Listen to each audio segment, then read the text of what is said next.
Oke, 3 buah kawat penghantar QR, LF, FS, dan EQ mana itu? Ditempatkan pada sebuah kubus yang sisinya 1 meter seperti pada gambar ini ya. Nah, penghantar berada dalam pengaruh medan magnet serba sama B yang mengarah ke sumbu X dan besarnya 0,5 Tesla.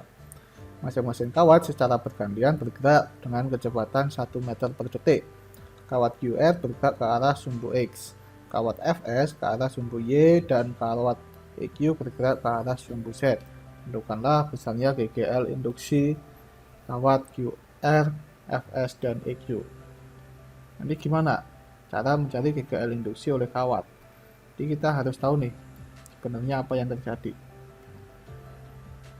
Nah, jadi kita gambarkan misalkan di sini ada kawat ya, di sini di dalamnya itu ada muatan plus minus plus minus plus minus. Nah, ini ya. Nah, kawat ini misalkan kalau ini B gitu ya, kawat ini dibawa sana gitu ya dengan kecepatan V gitu. B-nya itu ke sana. Nah gimana nih? Apa yang terjadi? Kita tahu bahwa muatan-muatan yang ada di dalam sini itu akan mengalami gaya Lorentz gitu ya. Jadi F Lorentz-nya yaitu besarnya adalah besar dari Q V cross B gitu ya, atau besar dari Q besar dari V cross B. Arahnya kemana? Tinggal gunakan kaidah tangan kanan gitu ya. Kalau Q V V V-nya ke sana, B-nya ke sana, maka yang positif itu akan ke sana dan yang negatif itu akan ke sana gitu ya. Ya, gunakan kaidah tangan kanan. Nah, jadi nanti akan terkumpul nih. Akan terkumpul muatan positif yang ada di sana dan muatan positif yang ada di sana. Nah, karena ada perbedaan potensial di sini, kita tahu bahwa adanya perbedaan potensial itu kan tidak lain sama dengan tegangan atau GGL induksi gitu ya. Akan muncul medan listrik. Dia akan muncul medan listrik sebesar QA. Nah, jadi kita bisa tuliskan hubungan antara gaya Lorentz dengan gaya listrik. Jadi F Lorentz-nya itu besarnya itu akan sama dengan F listriknya F kolom gitu ya. Jadi Q V cross B itu sama dengan Q E gitu ya. Jadi E-nya itu adalah V cross B.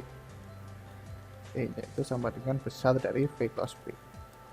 Besar dari V cross B itu tidak lain adalah VB sin theta. Mana theta itu adalah sudut yang dibentuk antara kecepatan dengan ini apa nih, medan magnetnya gitu ya. Oke. Nah, sekarang kan yang dicari bukan medan listriknya, tapi besarnya beda potensialnya, besarnya gaya gerak listrik atau tegangannya. Ya udah, kalau kita cari V-nya atau ya V aja ya kalau ya, atau epsilon gitu. Itu sama dengan E dikalikan panjang jaraknya, jarak antara muatan positifnya dengan muatan negatifnya. Jadi nanti kan kita tahu bahwa muatan negatifnya itu akan berkumpul di sini dan muatan positifnya itu di atas. Jadi jaraknya itu adalah L. Ini tidak lain adalah VB sin theta L. Ya udah, selesai. Untuk yang kawat mana tuh? EQ ya, EQ. Kawat EQ.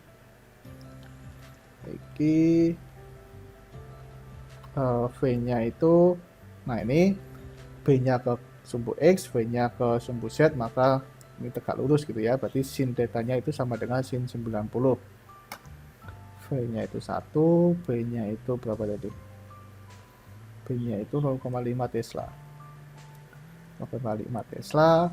L-nya panjang ini kan tidak lain adalah sisi kali akar 2 gitu ya. Berarti sisinya itu 1 meter, berarti ini akar 2 meter. ini sin 90, dan ini tidak lain adalah setengah akar 2 volt. Kemudian kawat yang SF ini, SF ini kecepatannya juga 1 meter, B-nya itu 0,5 juga. Terus jarak dari S ke F itu adalah akar 3 gitu ya, akar 3 dari sisinya. Ini sin 90 juga karena kecepatannya itu mengarah ke sumbu J. Ini tidak lain adalah setengah akar 3 volt. Kemudian setelah SF itu adalah QR. QR itu sama dengan, nah ini arah kecepatannya itu searah dengan arah medan magnetnya. Jadi sudut yang dibentuknya itu sama dengan 0 sehingga tidak ada GGL yang lewat gitu. Nah,